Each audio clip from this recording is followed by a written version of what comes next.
행복한 교회 성도 여러분, 이 영상을 보시는 하나님 나라의 귀한 자녀 여러분, 오늘은 2025년 12월 24일 수요일입니다. 오늘 매일 성경 본문에서는 시온의 회복이라는 놀라운 소식이 선포됩니다. 시온은 세상에서 가장 높아지며 많은 민족이 여호와의 길을 배우기 위해 나옵니다.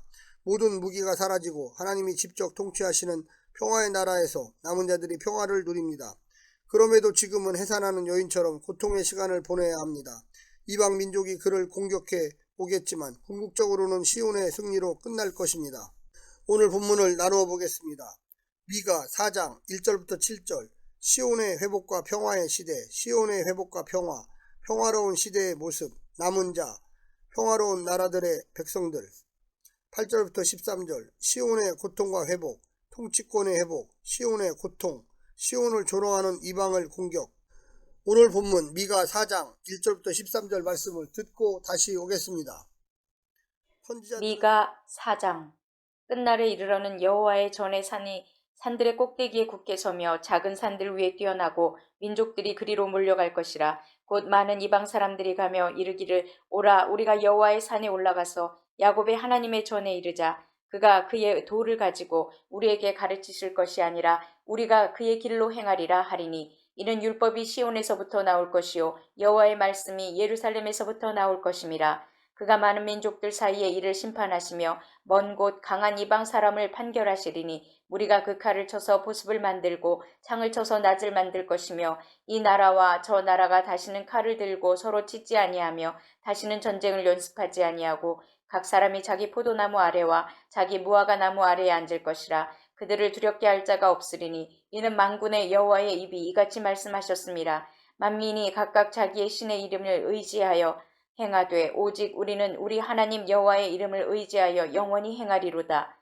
여호와께서 말씀하시되, 그날에는 내가 저는 자를 모으며 쫓겨난 자와 내가 환난 받게 한 자를 모아 발을 저는 자는 남은 백성이 되게 하며 멀리 쫓겨났던 자들이 강한 나라가 되게 하고, 나 여호와가 시온산에서 이제부터 영원까지 그들을 다스리리라 하셨나니, 너 양떼의 망대요 딸 시온의 산이여, 이전 권능 곧 딸 예루살렘의 나라가 내게로 돌아오리라. 이제 내가 어찌하여 부르짖느냐. 너희 중에 왕이 없어졌고 내 모사가 죽었으므로 내가 해산하는 여인처럼 고통함이냐. 딸 시온이여, 해산하는 여인처럼 힘들려 나을지어다. 이제 내가 성읍에서 나가서 들에 거주하며 또 바벨론까지 이르러 거기서 구원을 얻으리니, 여호와께서 거기서 너를 내 원수들의 손에서 속량하여 내시리라. 이제 많은 이방 사람들이 모여서 너를 치며 이르기를, 시온이 더럽게 되며 그것을 우리 눈으로 바라보기를 원하노라 하거니와, 그들이 여호와의 뜻을 알지 못하며 그의 계획을 깨닫지 못한 것이라.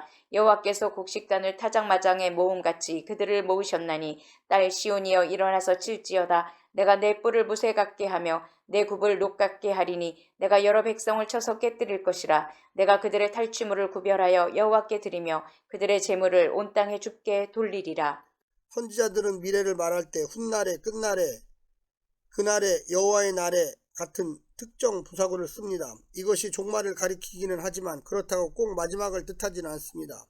구약 성경은 내세나 개인적 종말에 관심이 거의 없습니다. 오히려 하나님의 통치가 온전히 이 땅에서 실현되기를 기대합니다. 미가도 역시 언젠가 인류 역사 속에서 온전히 실현된 하나님의 통치를 기대합니다. 따라서 시온의 회복도 종말의 모습을 담기는 하지만 1차적인 모습은 지상에서 실현될 나라를 묘사하고 있습니다. 오늘 본문을 세 부분으로 나누어 자세히 설명드리겠습니다. 첫 번째, 시온이 맞이할 영광과 평화. 하나님은 시온의 심판과 멸망이 끝이 아니라 하나님의 구원과 회복이 뒤따른다는 구속의 경륜을 드러내십니다. 끝날에 이르러는 여호와의 전의 산이 산들의 꼭대기에 굳게 설 것이라고 1절은 이야기합니다. 선언은 시온이 맞이할 영광을 보여주고 있습니다. 시온은 모든 열방의 예배의 중심지가 될 것입니다. 모든 민족들은 서로를 초청하여 여호와의 산에 올라가자고 말할 것입니다.